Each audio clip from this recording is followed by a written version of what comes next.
Hi everybody. This episode is a wee bit shorter than usual, but I thought you might enjoy it.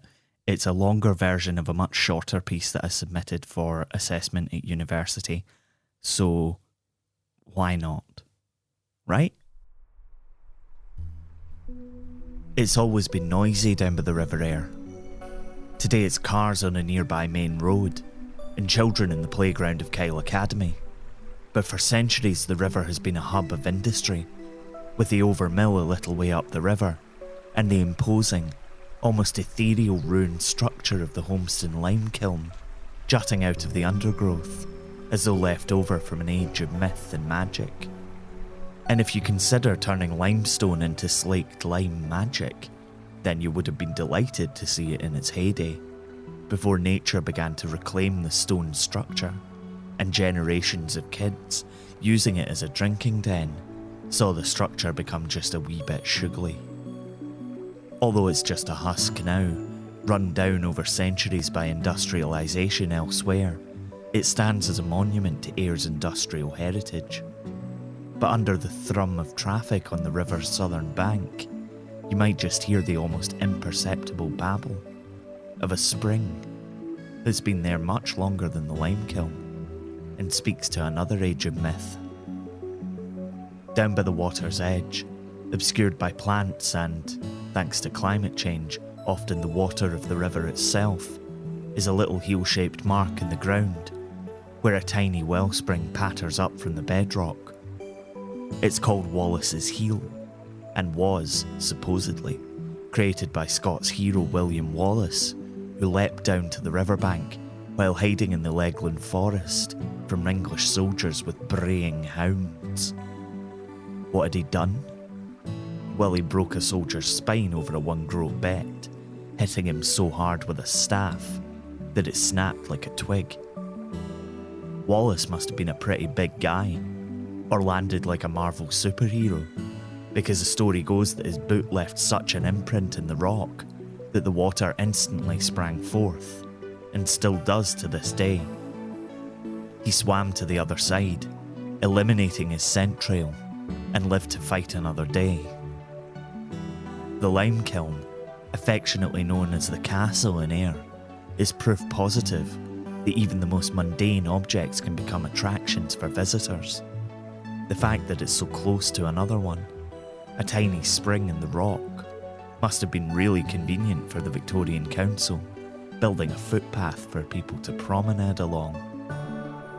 The heel itself is really just a simple Petrosomatoglyph, a naturally occurring phenomenon in the rock, which makes it look like a part of an animal or human has created an imprint.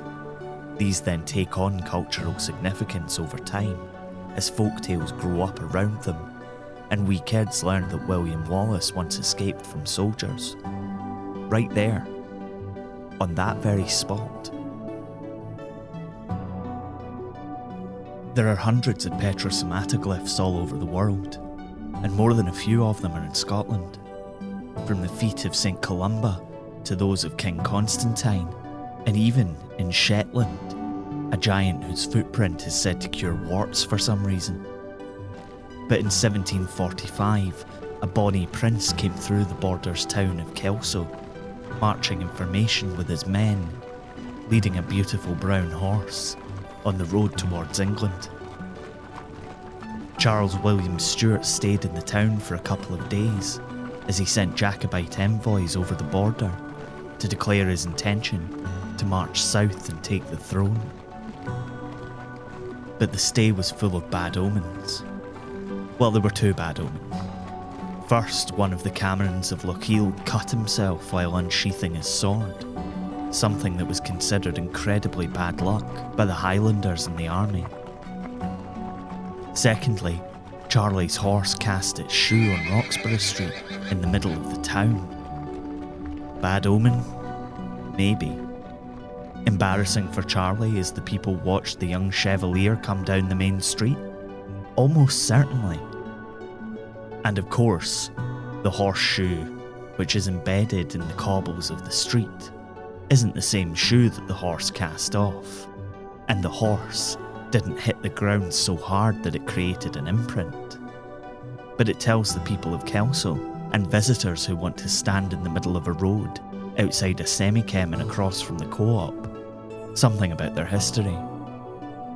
The things that teach us about who we are don't have to be grand tales of heroes or ornate buildings with storied histories, or tartan, or shortbread. Sometimes it can be a horse losing its shoe, or a guy swimming across a river. You've been listening to an incredibly short episode of Scotland. It was written and produced by me, Michael Park, and is a production of Be Quiet Media. The music for every episode of Scotland is by our very own Bonnie Prince, Mitch Bain. You can check out more of his work at mitchbain.bequiet.media. Jamie Mowat does amazing illustrations for us, which you can see in our episode art. Check out more and buy prints at tidlin.com. Scotland is supported by Chris Lingwood, Tony B, Mike McQuaid and listeners like you on Patreon. You can get loads more from us for as little as £3 a month at patreon.com/bequietmedia. You can find out more about the show and read transcripts on our website, scotlandpodcast.net, and we're on Twitter, Facebook and Instagram too. Find us by searching Scotland, a Scottish history podcast. Thanks for listening. Look after each other. Wear a mask. Get vaccinated if you can. We'll see you next time.